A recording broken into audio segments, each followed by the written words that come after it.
আজকে আমি বানিয়ে দেখাবো সজনে ডাঁটা আলু কষা। তো এই কষা রেসিপি কিন্তু গরম ভাতে পড়লে কিন্তু আর কিছুই লাগবে না। তো দেখুন আমি কিন্তু এখানে একটা স্পেশাল মশলা বানাবো এই সজনে ডাঁটা আলু কষার মধ্যে পড়লে কিন্তু হেভি সুন্দর লাগবে খেতে। তো এখানে কিন্তু আমি একটা গোটা শুকনো লঙ্কা নিয়েছি, আর 1 চামচ মরিচ নিয়েছি, আর এখানে নিয়েছি ডালচিনি। ঠিক আছে, তো লবঙ্গ এলাচ নিলে হবে না, কিন্তু শুধু ডালচিনিটাই নিতে হবে কিন্তু।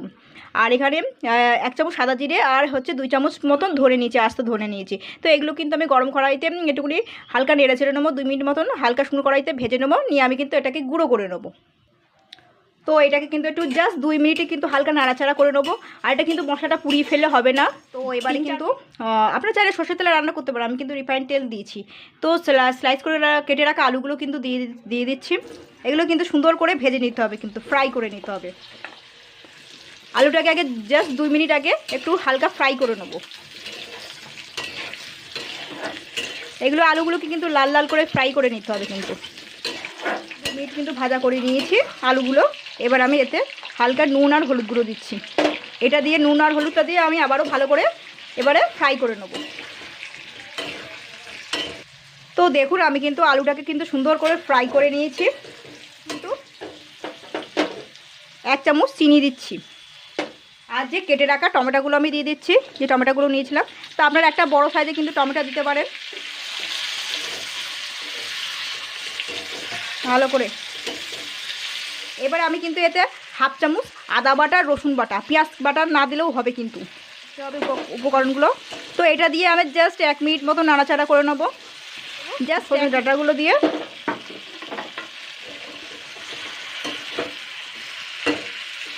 আমি কিন্তু নুন মিষ্টি সবই দিয়েছি, হলুদ গুঁড়ো আমি আর এক্সট্রা করে আর দেবো না কিন্তু। আর সজনের ডাঁটা তো বেশি ভাজলে হবে না কিন্তু, এর গুণাগুণটা তাহলে নষ্ট হয়ে যাবে। জাস্ট 2 মিনিট থেকে 3 মিনিট, তার বেশি না কিন্তু। 5-6 মিনিট হয়ে গেলে কিন্তু অনেকটাই হয়ে যাবে ভাজা। এবার আমি জল দিয়ে দেবো এতে।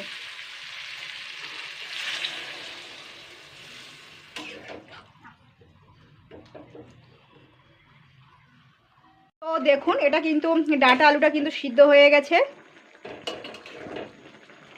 তো এইবার আমি কিন্তু দেখুন যে ভাজা মশলাটা করেছিলাম সেটা কিন্তু আমি দিয়ে দিচ্ছি এবারে। 2 চামচি মতন দিয়েছি, অতটা আমার লাগেনি কিন্তু 2 চামচ ওর থেকে নিয়ে নিয়েছি। এটা দিয়ে একটু নেড়ে চেড়ে নেবো আগে।